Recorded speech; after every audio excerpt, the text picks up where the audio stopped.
ひろみです。今日も一日お疲れ様でした。さて、今日は久しぶりにコメント返しをしたいと思います。例によってマシュマロ質問箱にいただいたメッセージを読ませていただきます。いつもありがとうございます。ですね、ちょっと最初の質問が面白いんですけど、突然ですが口笛を吹くことはできますかといただきました。はい、ありがとうございます。口笛はね、ちっちゃい時から結構得意でした。今吹けるかな。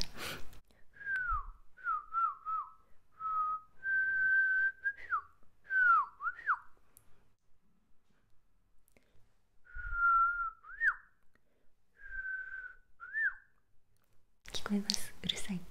できます。はい、続いてです。出産祝いの質問をしたものです。すぐに答えていただきありがとうございました。とても参考になりました。後半寝てしまって覚えてないけど本当にありがとうございますということで、こちらこそありがとうございます。参考になったようでよかったです。よかったら最後まで見てみてください。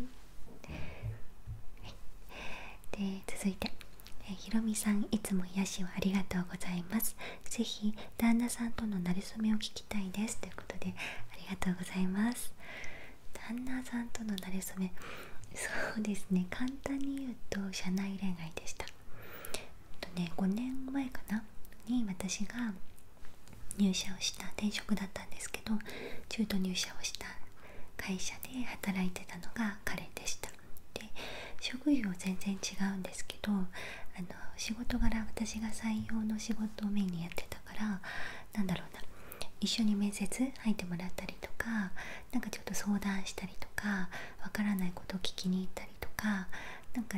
仕事をする接点はすごい多かったんですね。で、ずっとすごいいい人だなと思っていて、一番社内で一番相談しやすかった人でした。安心感がある、この人なら何言っても大丈夫だなって、どんなに馬鹿げた質問でも絶対にバカにしないっていう安心感があって、みんなから多分そうやって慕われてた人なんですけど、そんな立ち位置でした。で、採用のね候補者と会食に行ったりっていうこともあったんですけど、もちろんその現場の人とね一緒に行くわけなんですけど、彼と一緒に行くことが一番楽しくって安心感があって、私がその会社の話とかいろいろ話をして、彼が専門的な話をしてっていうことで、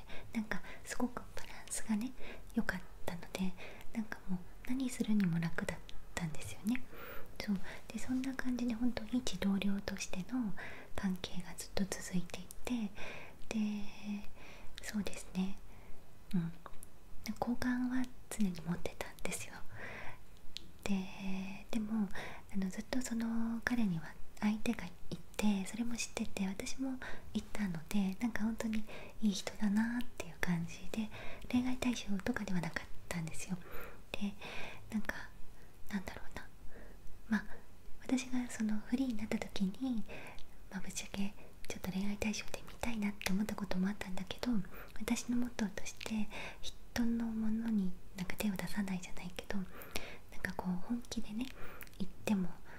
ね、相手がいる人にね言ってもしょうがないじゃないですか。で、だからそういうことはしたくないなっていうのがあって、本当にああっていう、残念だなとか思いながら過ごしてた時期もありました。で、そんな感じで前回こちらの動画で話をした時に将来をね、軽くですけど約束してた人に振られたその年の終わりぐらいに、彼も付き合ってた人と別れたっていう状態になって、で一緒にご飯に行った時にその彼の将来ねやりたいこととかを聞いて、でむちゃくちゃ応援したんですよ。で、当時ね海外にね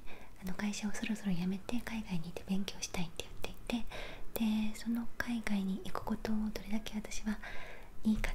あなたは絶対に行くべきだっていうことを、熱弁してたんです。で、なんでかっていうと、一緒に働いててすごいこういうところが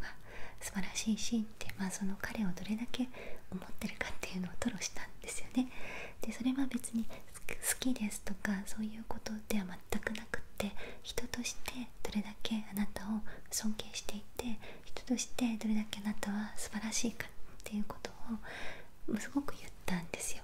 でそれが彼にとってすっごく嬉しかったみたいで、こんだけ思ってくれる人がいるだろうかってなんか感動したらしいんですよ。でそこでちょっと振り向いてくれてというか距離が縮まって、で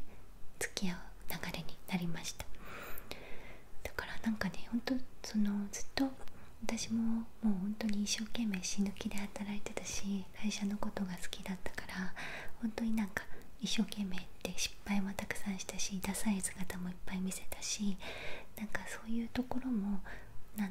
見せてて、私も彼のいろんな顔を一応仕事場ですけどでは見てたから、なんか付き合ってからのギャップってなかったんですよ。で言ってみれば結婚してからのギャップもほとんどなくって、細かいこと言えばあるんだけど、なんかその人として